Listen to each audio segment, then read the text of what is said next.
Everyone, it is another episode in the You Define Wellness series called How to Adult No Matter Your Age. I'm Denise O'Malley, the founder of the company, and I'm delighted to have you with us here today. Today, our subject on adulting is all about how to start a spiritual practice, and I'm delighted to have also my friend with me, Dr. Natalie Forest. Natalie, thank you very much for joining us today. I'm excited to be here. Let's see what we'll talk about today. Well, you brought up a really good subject, and that is how to start a spiritual practice. Because I think there's a lot of people, the new year, new you, we've got to be putting new, what am I trying to say? Processes in place, rituals in place for ourselves. We're thinking about these things and, I got to do something different this year. And I think a spiritual practice is one of those really important areas. So talk to me about this. How do you start a spiritual practice? Well, that's easier said than done because, first of all, resolutions usually don't work. So you really got to feel the need to do something different. And usually a spiritual practice, that term is overused a little bit. So do you want to be more peaceful and more in harmony with yourself is the question that I think we need to ask. If there is a resonance with that, and if you say yes, then I would call it a spiritual practice. And what that means really, as a nutshell, is you make time to be with you without any distractions. That's how you start. And from there, you can explode it into, 2, 3, 4 hours, but you don't have to, because the first step is, I call it me time.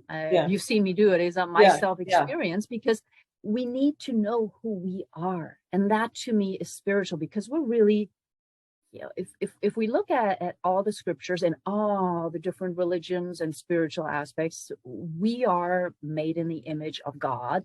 We are spiritual beings. So we need to take care of ourselves.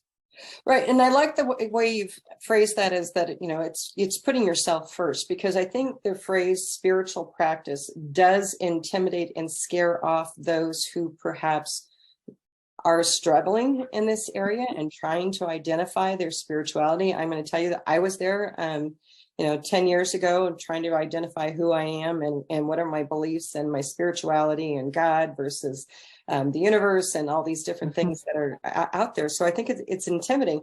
You're saying at the essence of everything, it's you. Yes. It's getting to know you. Yeah.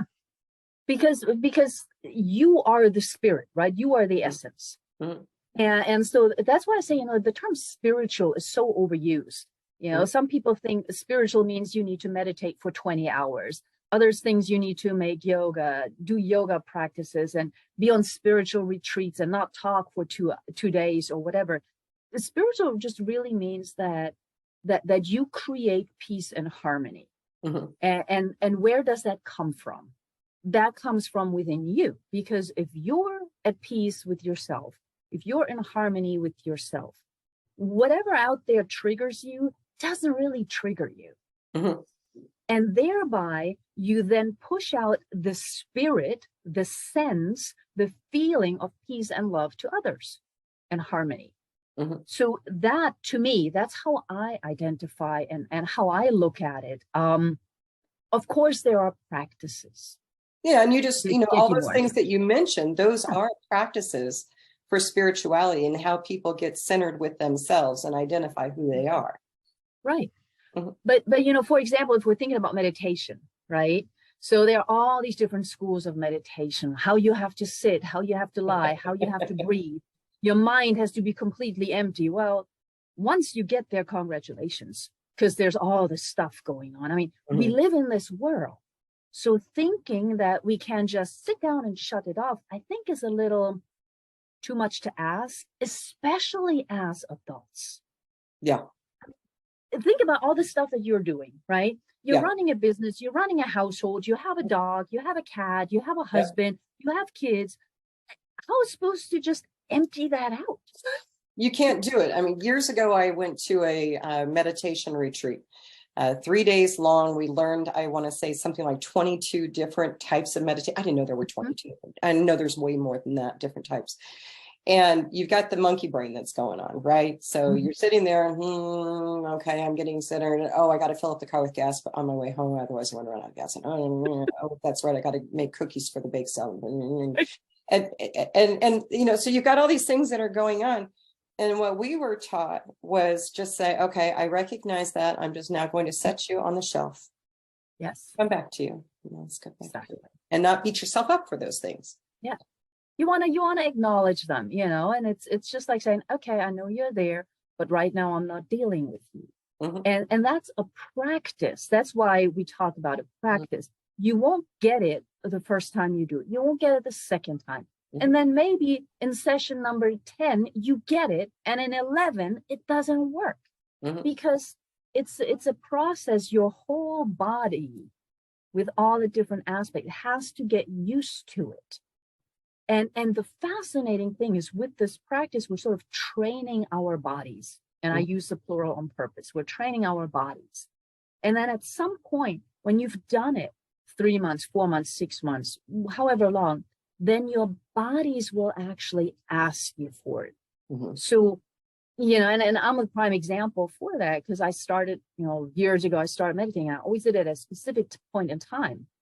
And then I remember, like, all of a sudden, like, I was getting tired. I'm like, man, today, why am I so tired? Why do I want to sit down at this point? And I looked at the clock, and it was the hour that I had meditated for the last 6 months.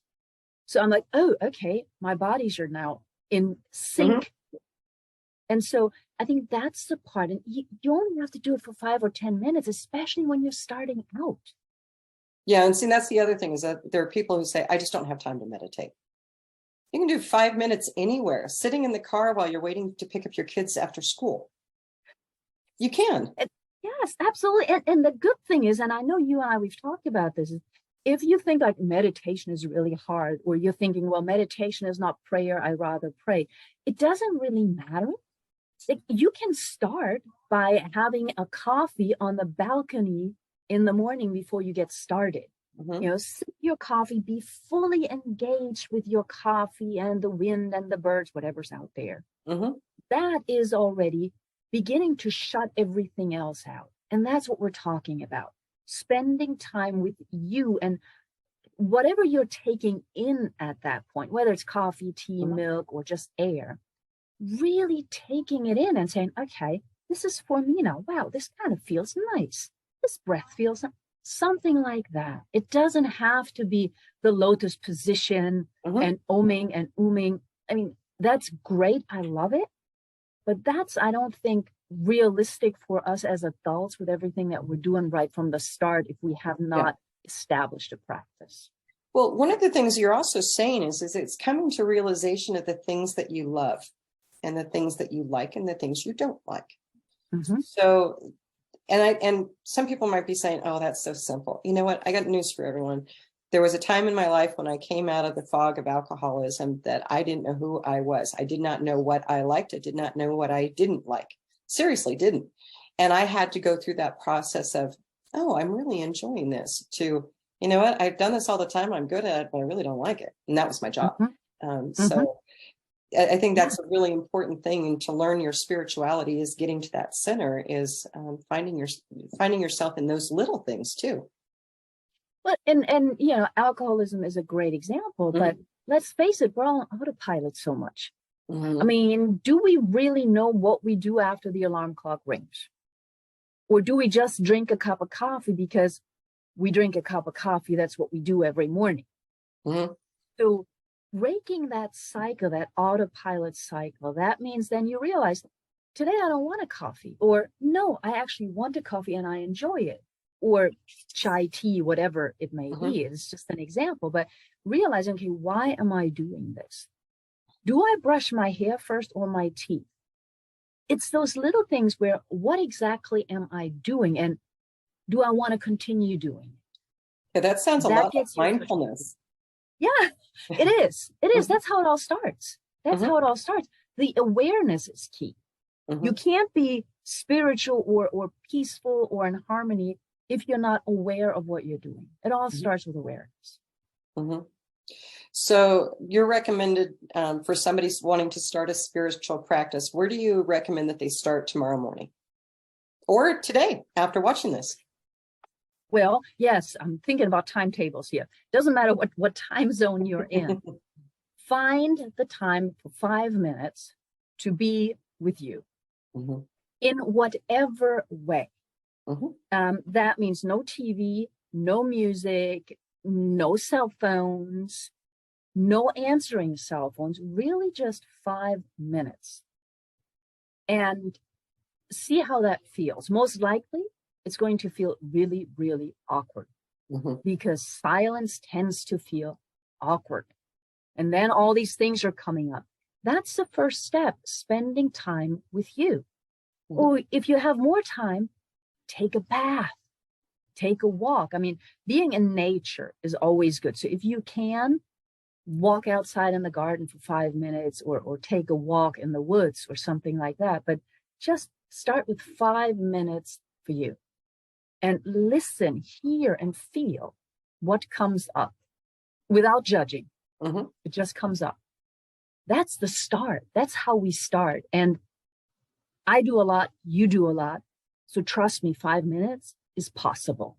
Yeah, absolutely. Now, do you recommend that people keep a journal to record what they liked or what they didn't like about that 5 minutes or what they were experiencing? See, adding the journal adds more time to it. Mhm.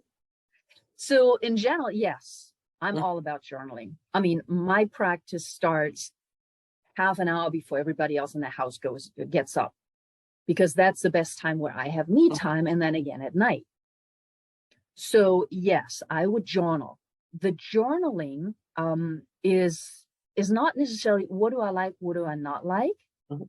For me, it's more important to start with gratitude. And Mhm. most people have heard of a gratitude journal. But if you're spending time with yourself, how about you add that journal to it and you just say, wow, I have really beautiful eyes.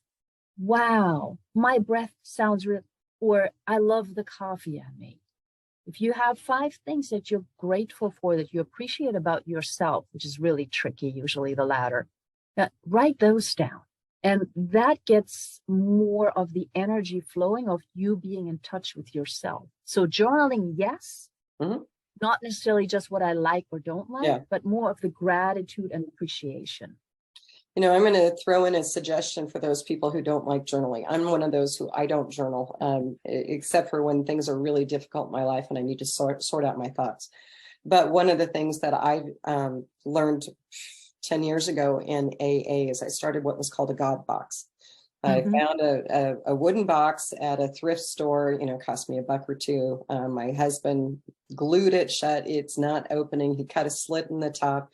And so when I can come out of meditation, I put what I want to put, what I want to get rid of, what I want Mm-hmm. to have leave my life, my aches, my pains, my fears, my, anything like that. I put it in the God box.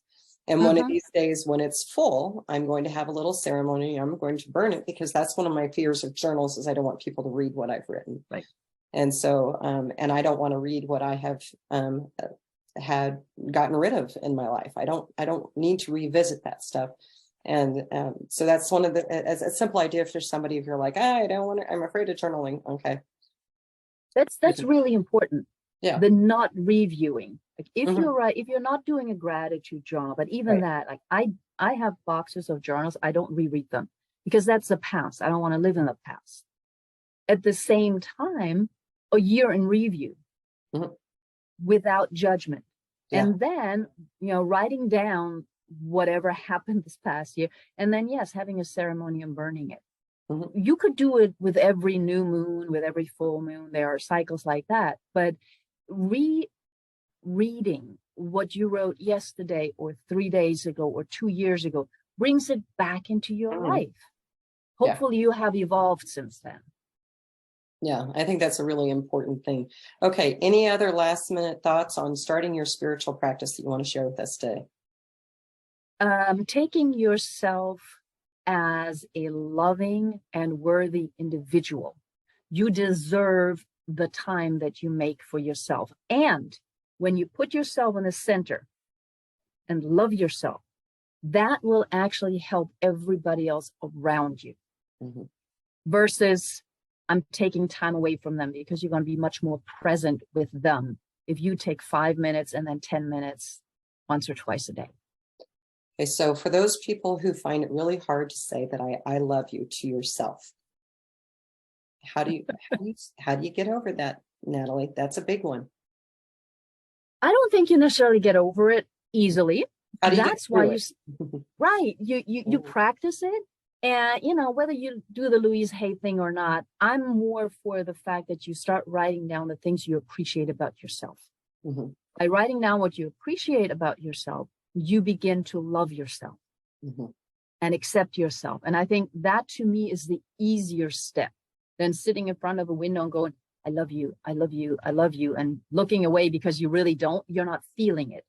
But the way to it is by starting to appreciate the things that you like about yourself, you love about yourself, the things that you do wonderfully for others, for yourself. Mm-hmm. I think that's great. Any other tips?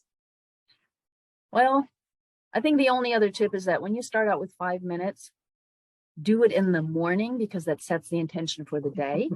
And if you can, add 5 minutes in the evening to close out the day, again with gratitude. That helps you sleep as well. Oh, Dr. Natalie Forest, thank you very much for your wisdom today on teaching us how to adult no matter your age on the subject of spirituality practices. I really appreciate you. Thank you.